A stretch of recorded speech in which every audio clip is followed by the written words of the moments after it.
Hola, hoy el grupo de Shirley Astete, Francis Calderón y Angelita Curi les mostrará los tipos de instrumentación.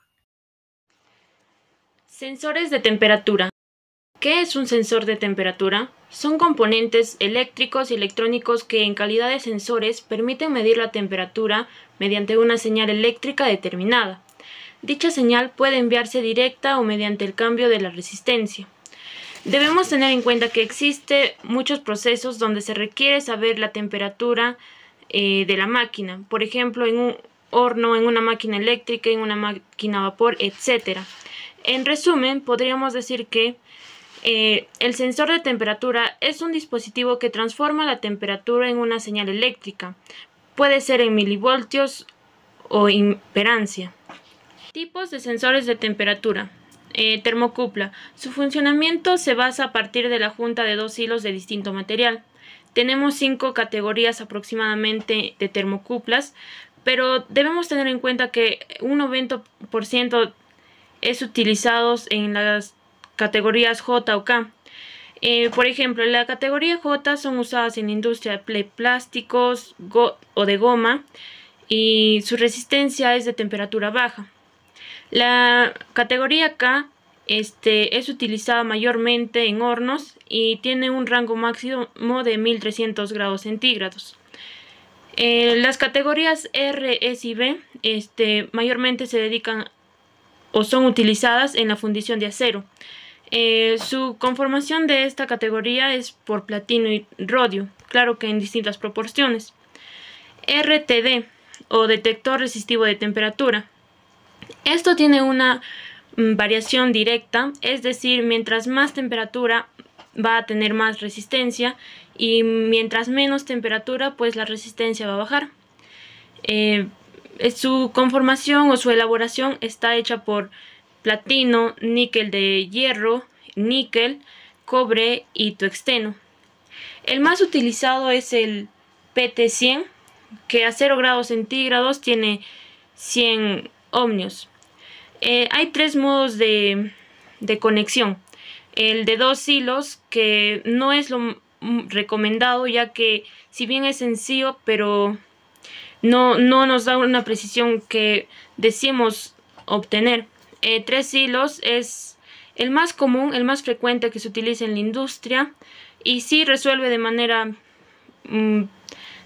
rápida y eficaz el problema, pero el de 4 hilos es el más preciso a diferencia de los dos.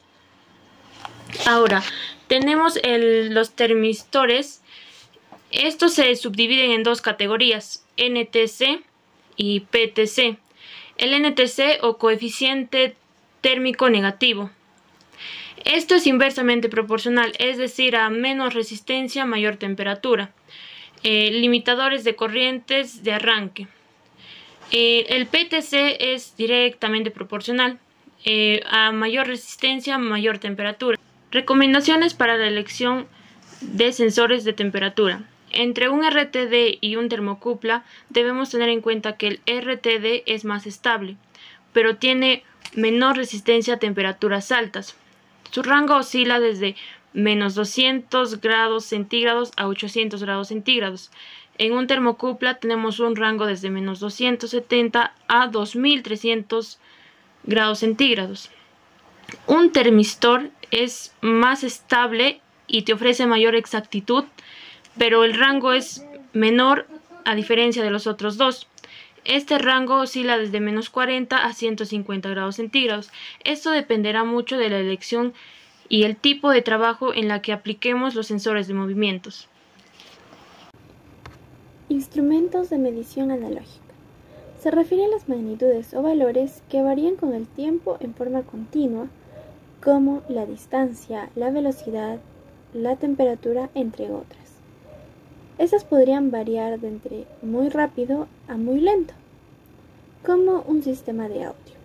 Esta tecnología analógica es muy difícil de almacenar, manipular, comparar, calcular y recuperar información con exactitud cuando ésta ya ha sido guardada. Por esta razón, muchos de estos procesos que se hacían con esta tecnología se modificaron y se cambiaron por la tecnología digital.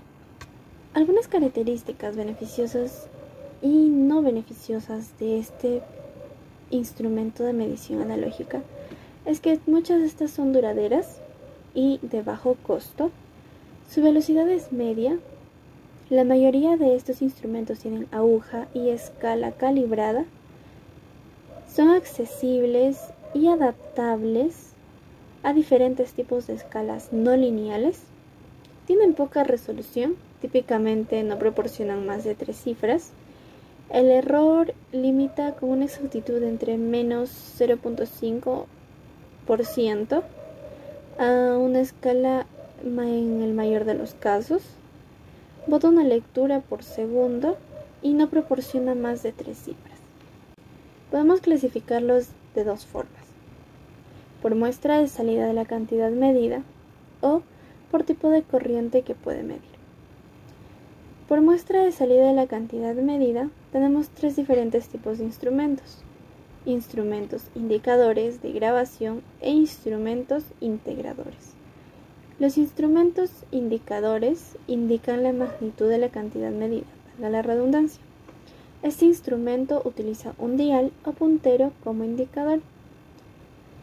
Algunos instrumentos que pertenecen a esta categoría son los amperímetros y los voltímetros. Los instrumentos de grabación. Este instrumento da una lectura continua durante un periodo específico. Las variaciones en cantidades se registran en una hoja de documento. Los instrumentos integradores miden la suma de la cantidad eléctrica durante un periodo dado. Estos pueden clasificarse mediante los métodos utilizados por los instrumentos para comparar la cantidad medida. Su clasificación va en dos: instrumentos de medición directa o instrumentos de comparación. En cuanto a la clasificación de tipo de corriente que puede medir,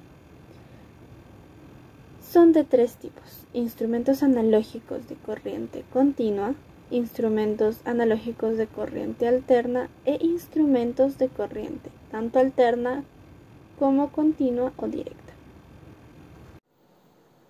Bueno, yo les voy a hablar sobre los instrumentos de medición digital. Esto se refiere a aquellos que trabajan midiendo cantidades discretas. ¿Qué son las cantidades discretas? Son cantidades específicas dentro de una determinada magnitud. Los sistemas digitales tienen una alta importancia en la tecnología moderna, especialmente en la computación y sistemas de control automático. Características. Las mediciones generalmente la muestran en una pantalla, son veloces y en algunos casos son automatizados para escoger escalas. Sus niveles de precisión son bien altas, pueden almacenar la información en una computadora. Aparte de las características ya mencionadas, algunos instrumentos tienen sus funciones propias, ya sea medir la continuidad, reconocer terminales de dispositivos electrónicos, entre otros. Ventajas y desventajas. Tienen una alta resolución, alcanzando en algunos casos más de 9 cifras en lecturas de frecuencia y una exactitud de más o menos 0.02, siendo una exactitud muy alta. No están sujetos al error de paralaje, pueden eliminar la posibilidad de errores por confusión de escalas, tienen una rapidez de lectura que puede superar los 1000 lecturas por segundo, que es una rapidez extremadamente alta. Puede entregar información digital para procesamiento inmediato en la computadora.